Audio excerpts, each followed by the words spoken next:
Surveyor हैं वो लगातार अपनी एक आंकड़े जारी कर रहे हैं, जिसमें आपको बताया कि 130 से ज्यादा सीट मिलने की बात हो रही है एनडीए को। वहीं नीतीश कुमार की सत्ता में वापसी लगभग तय मानी जा रही है, ऐसा लोग कह रहे हैं। एक और जो है एग्जिट पोल है जिसमें एनडीए को 147 से 167 सीटें लेते की भविष्यवाणी बताई जा रही है, जबकि एक और सर्वे रिपोर्ट ने जो है सर्वे किया और यह दावा कर रही है कि भाई 135 से 150 सीटें एनडीए को मिल सकती हैं। कई सर्वे हैं, एक ने जो है 133 से 148 का दावा कर दिया, तो दूसरे ने 133 से 159, मतलब अगर मोटा मोटा बात किया जाए तो 130 से 150 जो एनडीए है वो लोग कह रहे हैं कि इस बार जो है आ सकती है लेकर के, और नीतीश कुमार की वापसी हो सकती है। अब महागठबंधन की बात कर ले तो महागठबंधन के लिए तस्वीर उत्साहजनक नहीं है। उसे अलग अलग सर्वे में 73 से 108 सीटों के बीच रहने का अनुमान लगाया गया है। कुल मिलाकर एक सर्वे रिपोर्ट है, उसके थ्रू जो है पोल्स ऑफ पोल के औसत के अनुसार एनडीए बहुमत के पार पहुंचता दिख रहा है, जबकि महागठबंधन पिछड़ता नजर आ रहा है। विश्लेषकों का मानना है कि नतीजे नीतीश कुमार के नेतृत्व वाली एनडीए सरकार की वापसी का संकेत दे रही हैं।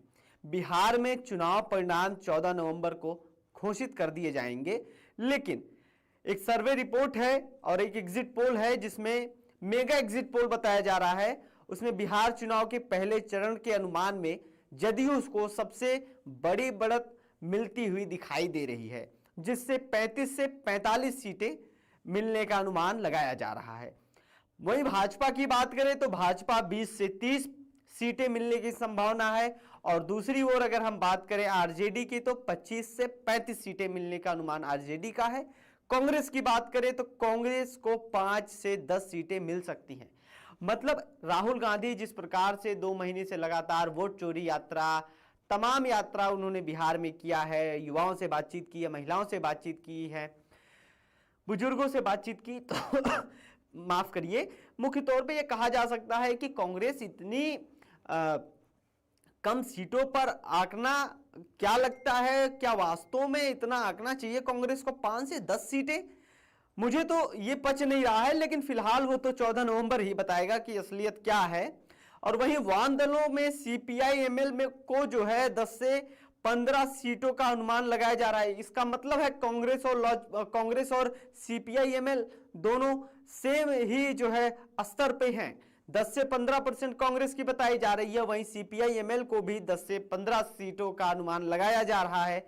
लोजपा, रामविलास और रालोसपा के लिए स्थिति कमजोर बताई जा रही है। 30 सीटों पर जो है चिराग पासवान लड़े थे, लेकिन उनके लिए अभी स्थिति कमजोर बताई जा रही है। 14 नवंबर को काउंटिंग से पहले जो है यह भविष्यवाणी चल रही है। लगातार मीडिया चैनल्स में लोग जो है ये चीजें समझ रहे हैं कि आखिर क्या हो सकता है, क्योंकि रिकॉर्ड वोटिंग अक्सर चौंकाने वाले नतीजे ही देते हैं। अभी जो है बात करें वोटिंग की, तो वोटिंग की ही बात कर लेते हैं। फेज 1 में कितना बंपर वोटिंग हुआ, फेज 2 में कितना बंपर वोटिंग हुआ, और तमाम बड़े पत्रकार भी ये बातें कर रहे हैं कि जब जब वोटिंग परसेंटेज बढ़ते हैं सत्ता बदलती है। लेकिन वहीं 2020 में वोटिंग परसेंटेज बहुत कम थे। नीतीश कुमार की भी सत्ता वापसी हुई, और उसमें जहां तक देखा गया आरजेडी सबसे बड़ी पार्टी निकल करके आई है, उसके बाद बीजेपी रही है, और तीसरे नंबर पे जदयू की गई। लेकिन इस बार का जो एग्जिट पोल है वो जदयू के हिस्से में जा रहा है। मतलब एक प्रकार से कह सकते हैं 35 से 45 सीटें जदयू के हिस्से में बताया जा रहा है। और जो एग्जिट पोल है 2025 का, ये वास्तव में काफी रोमांचक है। और इलेक्शन तो कहा ही जाता है कि एक बहुत बड़ा महापर्व है। लगातार हमारे साथ लोग भी जुड़े थे और बातचीत कर रहे थे, क्योंकि आज जिस प्रकार से सीमांचल की एरिया का चुनाव था, तो वास्तव में सीमांचल का जो पूर्णिया प्रमंडल है वो वास्तव में डिक्लेयर करता है कि आखिर चुनाव किसके हाथ में जाएगा। और जिस हिसाब से वहां की जो पूर्णिया प्रमंडल की सीटें हैं, विधानसभा है, वहां पर वोटिंग परसेंटेज की बात करें तो काफी चौंकाने वाले रहे हैं। और आज दूसरे चरण में जैसे कि वोटिंग परसेंटेज की बात करें तो अभी तक जो 5 बजे तक का आंकड़ा है वो पश्चिम चंपारण का 69.02% रहा है। पूर्वी चंपारण की बात करें तो 69.31 यानी 3-1 रहा है। सीहोर का बात करें तो 67.31% रहा है और वहीं मधुबनी की बात करें तो 61.79% रहा है। सीतामढ़ी की बात करें तो 65.29% रहा है। सुपौल की बात करें तो 70.69% रहा है। किशनगंज की बात करें जहां पर सबसे ज्यादा वोटिंग हुई है 76.29% किशनगंज में वोटिंग हुई है। अररिया में वोटिंग हुई है जो है 67.79। पूर्णिया में वोटिंग हुई है 73.79। कटिहार में वोटिंग हुई है 75.23। यानी साफ तौर पे देखिए क्यों ही ज्यादा आंकड़े की बात करना, किशनगंज और कटिहार में जो है सबसे ज्यादा वोटिंग हुई है। किशनगंज की बात करें तो 76.26 और कटिहार की बात करें तो 75.23% वोटिंग हुई है। लेकिन किशनगंज की बात करें तो मैं लगातार इस बात का जिक्र कर रहा हूं कि जहां पर 67% मुस्लिम आबादी वाले एरिया हैं किशनगंज जैसे, जहां पर बंगाल से सटे वो जो है जियोपॉलिटिकल रीजन है इनके, तो वास्तव में वहां भाषा की भी बात होगी क्योंकि वहां ज्यादा बोलने वाले उर्दू के लोग हैं। तो वास्तव में उसी हिसाब से कैंडिडेटों को चुनाव में वोटिंग किए गए होंगे। 67% मुस्लिम है तो AIM को मजबूत फैक्टर माना जा सकता है।